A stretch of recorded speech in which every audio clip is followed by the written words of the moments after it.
Today on Locked On Canadiens, we explore whether or not Ivan Demidov is going to be able to meet our expectations.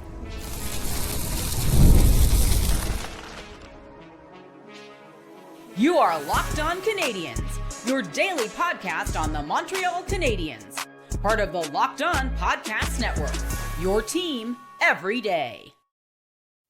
Hi there, everyone, and welcome to the Friday mailbag episode of Locked On Canadiens. I want to thank you all for making us your first listen of the day. As you know, we're free and available wherever you get your podcasts, as well as on YouTube. It's part of the Locked On Podcast Network, your team every day. And today's episode is brought to you by Game Time.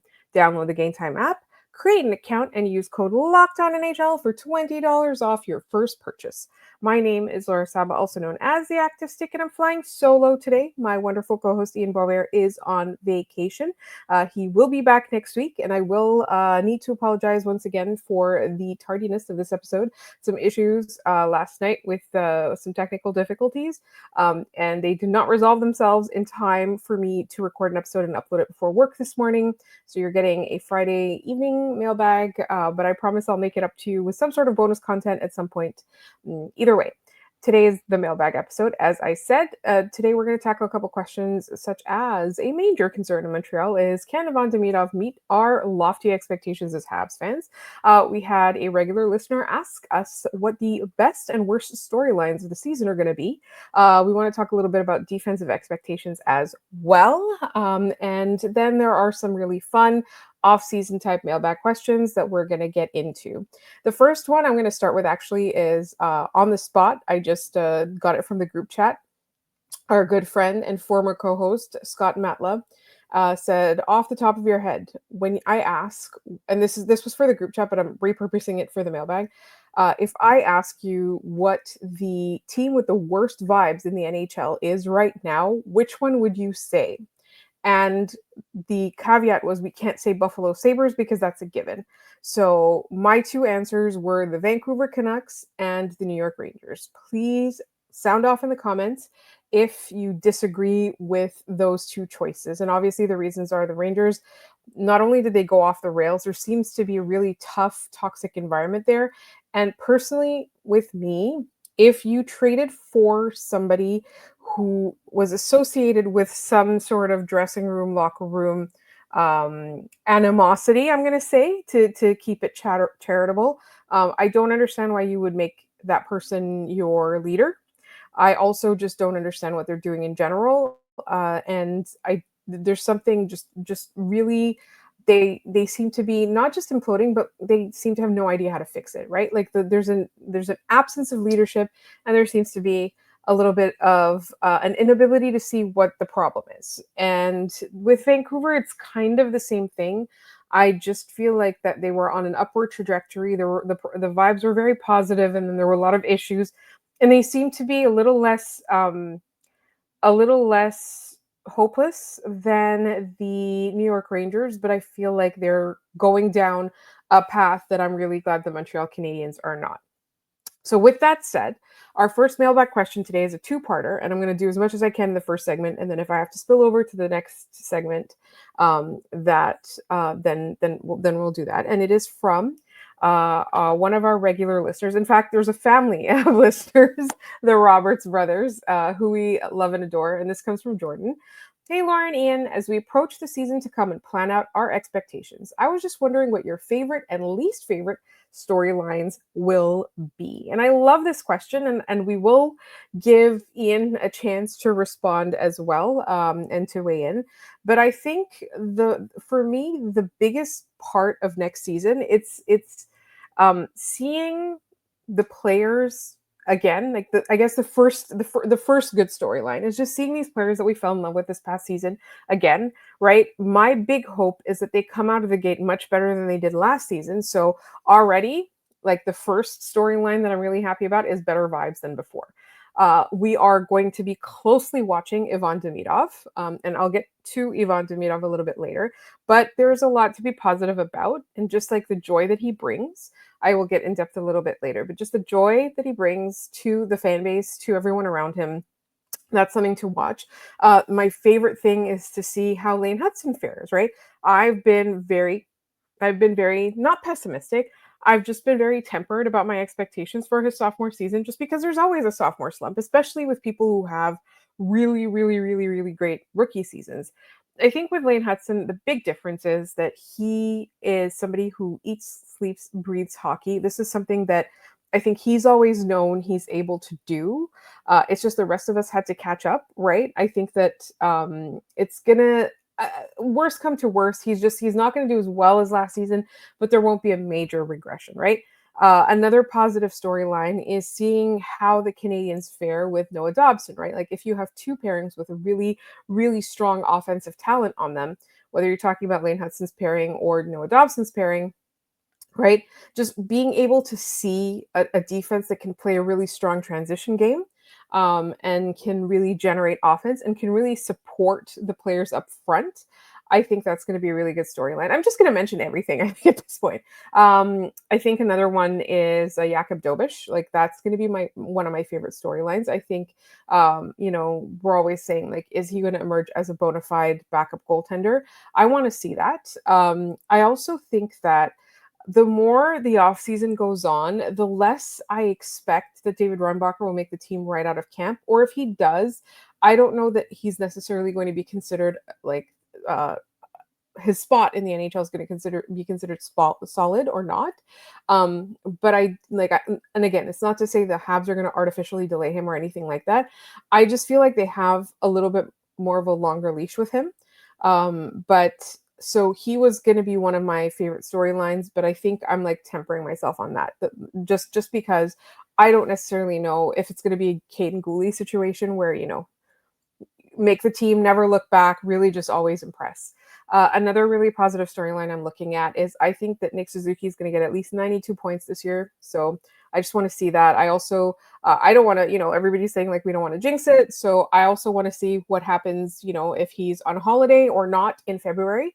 That's going to be something to follow. And I also, um, I also really want to see, and this one might be a little bit controversial. I really want to see them separate Nick Suzuki and Cole Caulfield, and see what happens. Like, what can they do far away from each other, and can Cole Caulfield uh, generate or can Cole Caulfield be as successful offensively if he's moved away from Nick Suzuki to a different center? And I want to, go on the record and say not to criticize him in any way, but like what he did this past season, 37 goals, that's fantastic. I don't know if I'm confident expecting that from him every season. I think there'll be a little bit of a regression. I still think he's going to score more than 30 goals. I have him sort of in the 34 goal kind of thing, but I'm very curious, and I think it's going to be very positive to see what he can do, what they can do if they separate them. There's no need to do it at first because that line is, one of the best lines in the NHL. I just think that I want to see like some versatility. I want to see the fact that like if somebody can't play or something like that, like they can still play at the level that they were able to with different line mates. And another storyline that I'm expecting to be positive, again, a favorite storyline is Slavkovsky. I think that he's going to show up much earlier than last year. I don't know if he's going to be, day one Slav, but I don't think we're going to have to wait until the second half. He's not going to be second half Slav. I think he's going to be almost full season Slav. Like that to me is a very, very positive storyline. I'm very, very excited. And again, I think at this point, I'm just like listing questions we have for the season. I am also really feeling positive about Patrik Laine. And I think what I'm looking forward to, and I'm not necessarily going to put money on it, but I think that Patrik Laine this upcoming season is going to prove a lot of people wrong in a positive way. I think he's going to make it really hard for the Montreal Canadiens because he's expressed some interest in staying. He seems happy with it. The team and the players seem to like him. And I think if he doesn't play according to team expectations, it's not a big problem. But what if he comes out and plays lights out? What if he scores like 30-ish goals? What if he transforms the second unit of the power play? What if he, becomes a major component of that offense? It forces the Canadiens to make some really tough choices next season because he makes a lot of money. And his contract is coming up, and the Canadiens are expected to enter a contending window 2 to 3 seasons from now. So I think it's going to be really, really interesting, and I'm excited to see him prove people wrong. Like that's what I'm expecting from Patrik Laine. And it's really interesting because on our podcast, the Patrik Laine Homer is my co-host Ian, and I'm the one here who's saying this. And I still have some positive storylines, but then we have some negative storylines that Jordan also asked about. So we're gonna get into that just one moment here on Locked On Canadiens.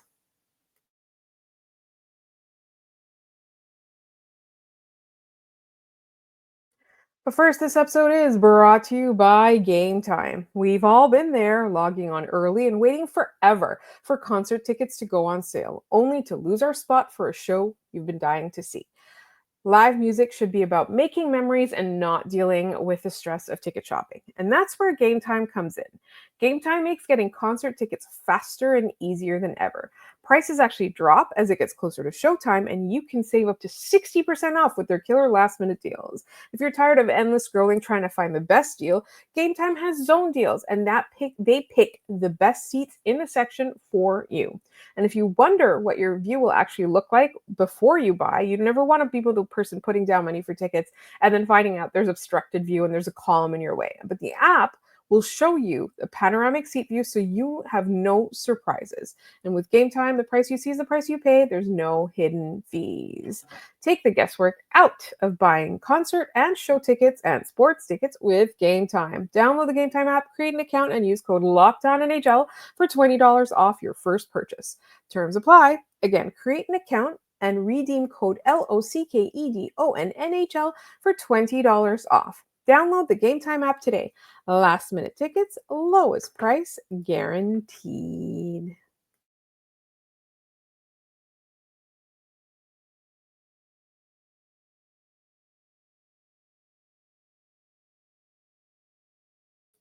All right. So before the break, we were talking about the best and worst storylines for next season, or the personal favorites, right?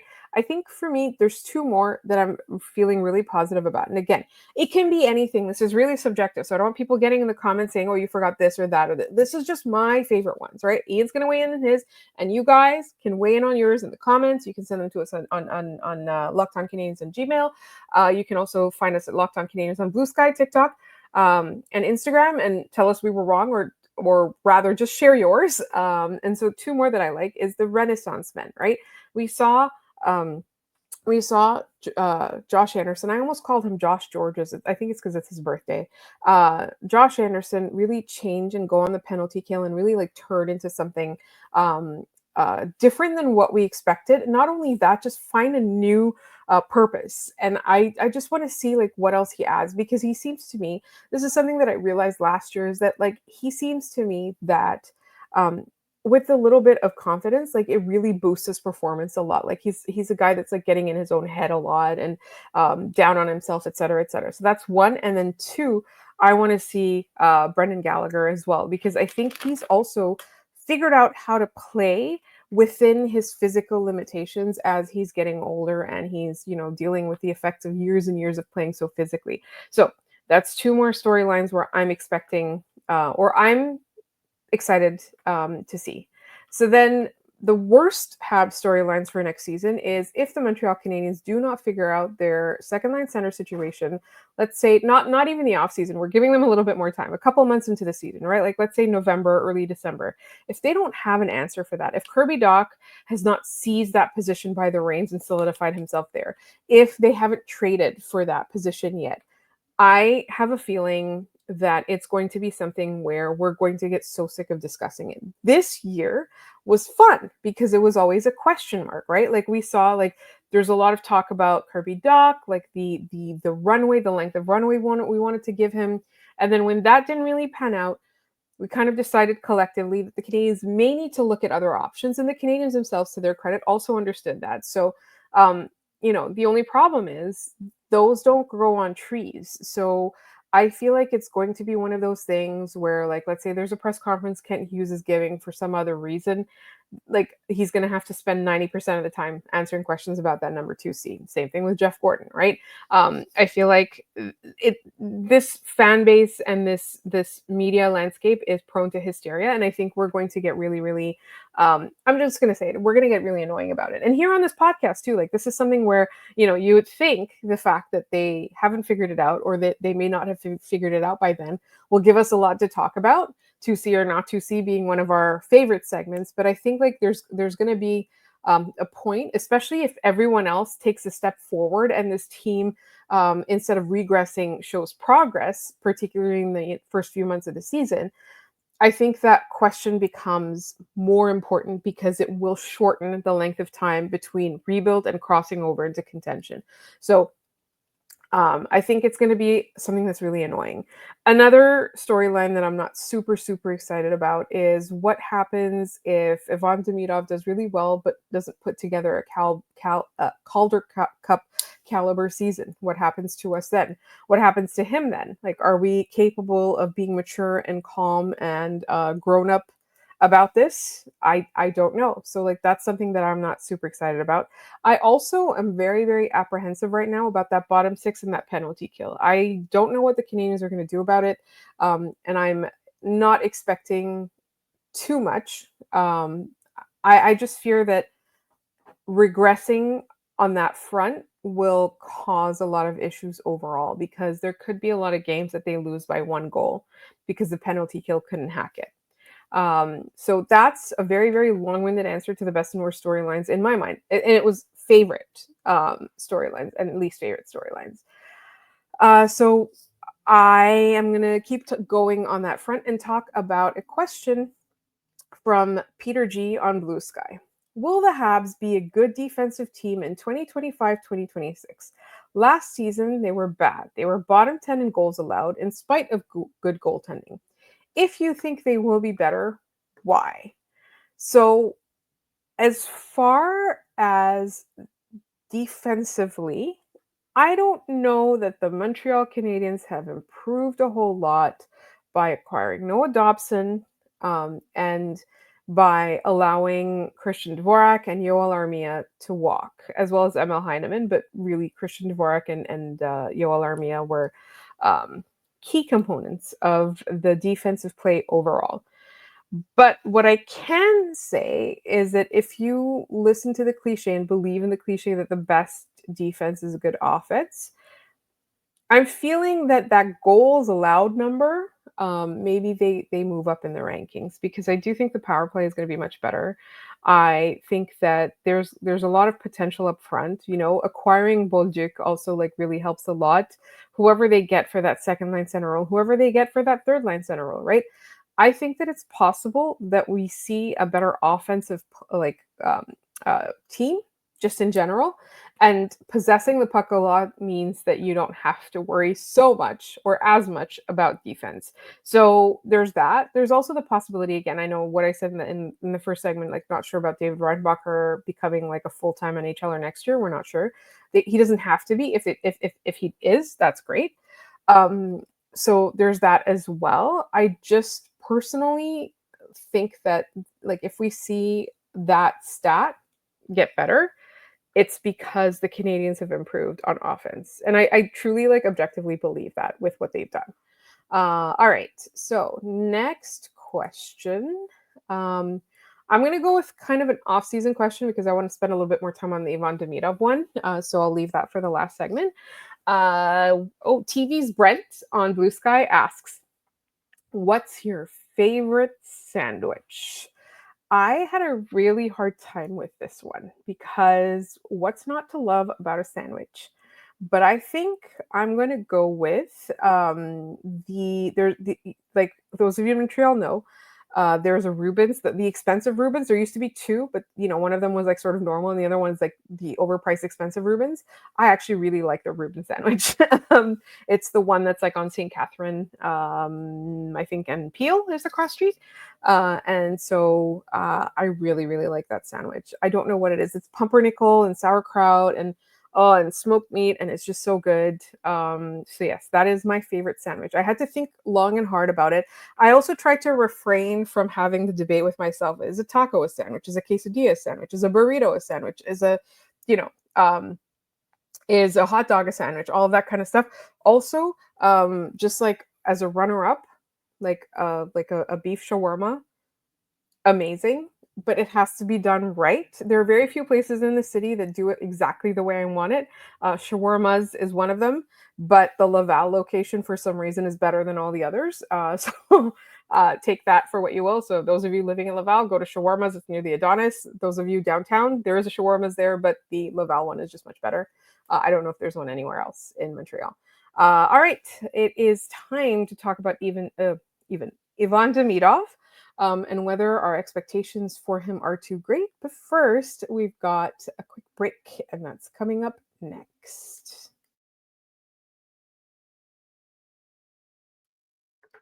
This episode is also brought to you by FanDuel.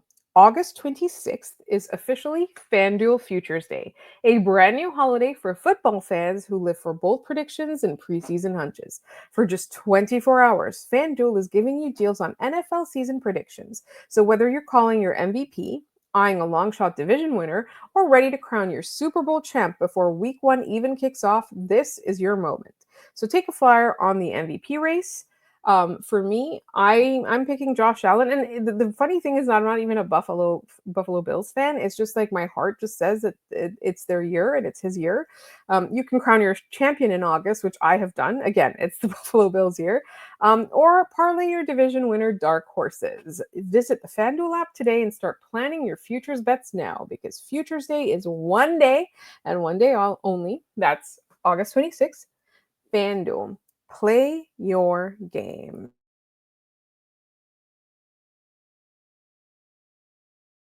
And I quickly want to remind everyone to please continue to play responsibly. All right, I want to get to our Ivan Demidov question. So this comes from Zero J, good friend of ours on Blue Sky.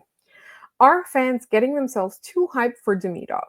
It feels like almost no one can live up to the hopes that many fans seem to have right now, and they forget he's still just a rookie and will go through growing pains. So I think it really depends on where what your expectations are. Obviously, I'm not seeing a whole lot, and this could just be me. I'm not seeing or hearing a whole lot where people think that he's a guaranteed Calder Cup winner twice in a row. Sometimes, like, even in the group chats, we'll be like, "Oh, what if? How cool would that be?" But again, we're writing fanfic there, right? How cool would it be if they had back-to-back Calder Cup winners? I also think that um, every player, especially here in Montreal, we want to assign a lot of hope to them, right?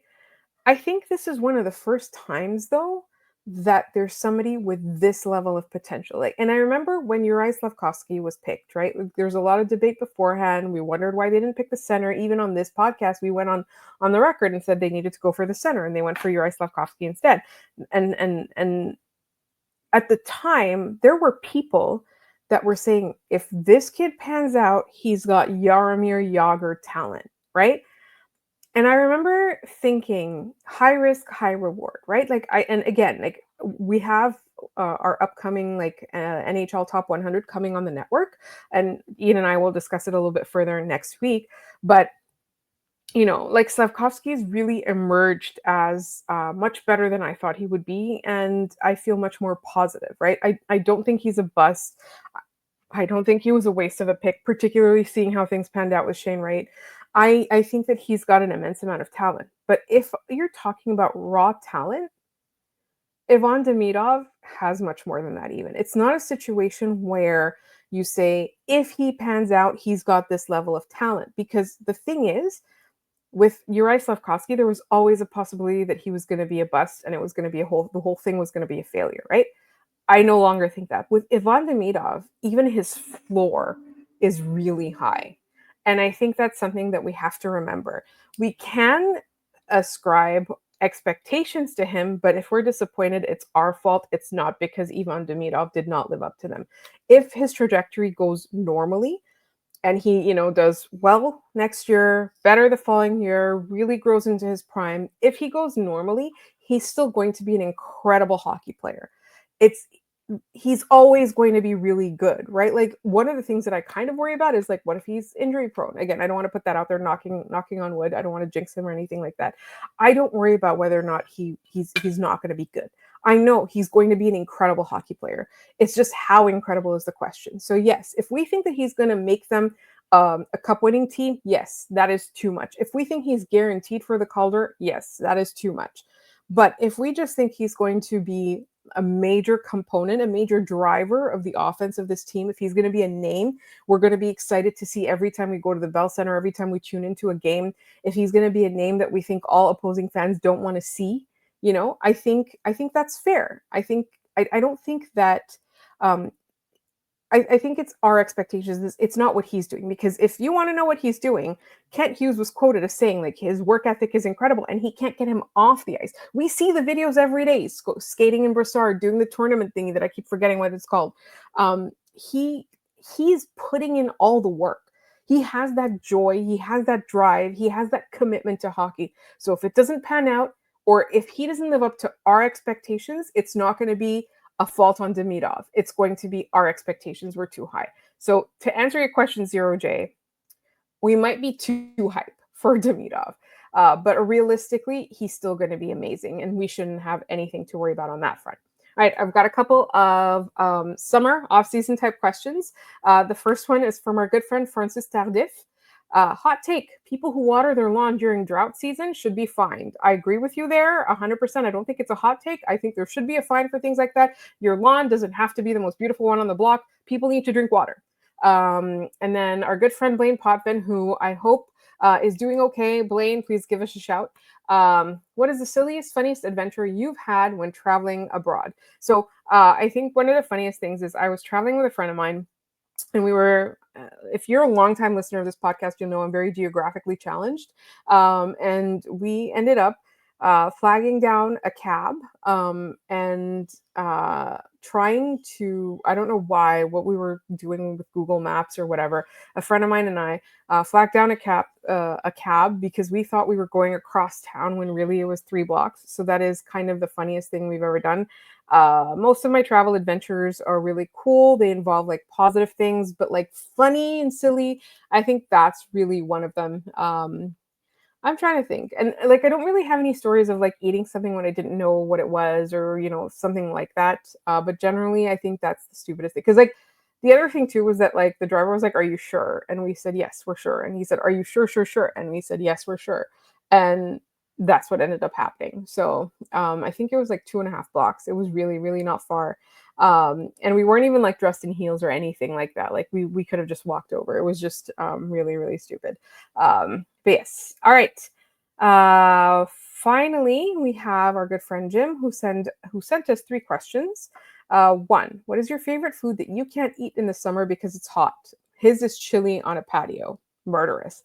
I agree with you. I think poutine in humidity is mine. It's my favorite food that I can't eat in the summer because outside is too hot.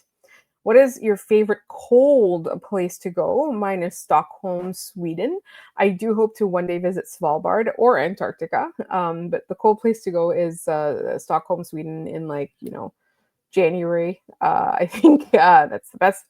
And finally, the question, should heat be illegal? I don't necessarily know if heat should be illegal, but I do know humidity should absolutely be illegal, because I can tell you that I was on vacation a couple weeks ago. The temperature was the exact same as it was here in Montreal, but there was no humidity. It was a pleasant, beautiful vacation. They came back here, couldn't breathe. My skin broke out. My hair, I don't even know what it's doing right now. This is all due to humidity. So yes, humidity, heat can be illegal. Humidity, no, absolutely not. I want to thank all of you guys for your mailbag questions. I also want to apologize once again for the tardiness of this. I hope that it was listenable at least. I really, really do appreciate all our listeners. Ian will be back next week, so that should be a relief for most of you who don't tune in for me, but tune in for him. I hope he had a very good, relaxing weekend. We have been kind of in touch, and he did do a little bit of an appearance on another podcast coming out soon. But in the meantime, we will ask him all these questions. And if he has anything to weigh in about the Habs storylines for next season, we will definitely do a segment on that. In the meantime, I want to thank you all, and please keep those mailbag questions coming, off season or no off season. And Bill Van V, that big question, I do have a guest in mind for that, so we will be working on that one as well. You can send us your mailbag questions at lockedoncanadians@gmail.com. You can leave them in the YouTube comments. You can also DM or reply to us on Instagram, TikTok, or Blue Sky. Those are all Locked On Canadians. That's where you will find us. That's where we are posting. I would also like to please ask you to subscribe if you're not already. You can subscribe to this podcast wherever you get your podcasts, as well as on YouTube. We are 5 days a week in the regular season. Now that it's the off season, we're 3 days a week. But the regular season, actually, when the players report to training camp for their physicals, that's when we start going up to 5 days a week. So it's coming soon. Again, subscribe, tell your friends. Please tell your friends about us if you like us and you want us to succeed. And I want to thank you all for listening. You can find me all over social media at The Active Stick. Thank you for listening, and I will see you all, along with Ian, next week.